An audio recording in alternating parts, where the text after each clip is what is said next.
আসসালামু আলাইকুম রহমতুল্লাহি ওয়া বারাকাতুহু। সুপ্রিয় দর্শক শ্রোতা, আমাদের সন্নিকটে পবিত্র মাহে রমাদান চলে আসছে।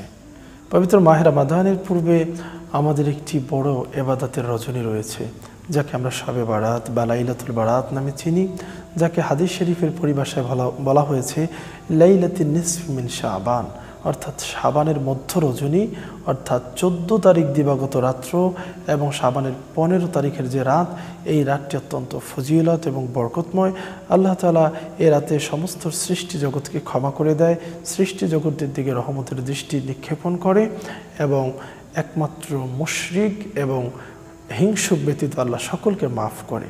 অনেকেই প্রশ্ন করে থাকেন যে শাইখ, আমরা কি এই শবে বরাত উপলক্ষে অনেকে আমরা ভালো বিভিন্ন ধরনের মজাদার খাবারের আয়োজন করি, পিঠাপুলির আয়োজন করে থাকি, আমরা হালুয়ার আয়োজন করে থাকি, বিভিন্ন ধরনের নানা স্বাদে আমরা বিভিন্ন গোশত রান্না করি, এটা আসলে করা যাবে কিনা?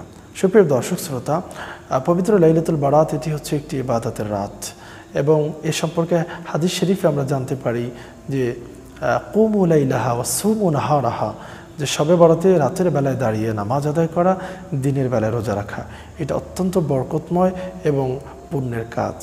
তো আমরা যদি এর সাথে ভালো কোনো খাবারের সাহারির জন্য আয়োজন করি, সেটা দোষের নয়। পবিত্র মাহে রমাদানে আমরা বিভিন্ন ধরনের মজাদার খাবার খেয়ে থাকি, এতে দোষের কিছু নয়। তবে যতটুকু আত্মসংযমে থাকা যায় ততটাই আপনার আমার জন্য কল্যাণকর।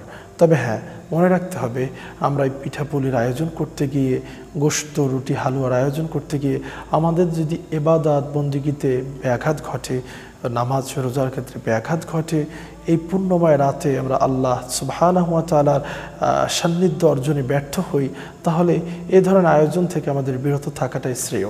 কিন্তু এই ধরনের আয়োজন করার পাশাপাশি কারো যদি ইবাদত বন্দেগীতে কোনো কমতি না থাকে, তাহলে এই ধরনের আয়োজন করাতে ইসলাম শরিয়ায় কোনো বাধা নেই। কারণ হালাল খাবার আল্লাহ সুবহানাহু ওয়া তাআলা কোরআনে কারীমের মধ্যে বলেছেন, কুলু ওয়াশরাবু মির রিজকিল্লাহ, তোমরা খাও এবং পান করো আল্লাহ সুবহানাহু ওয়া তাআলার রিজিক হতে। অতএব হালাল রিজিক খাওয়াতে কোনো দোষের কিছু নেই।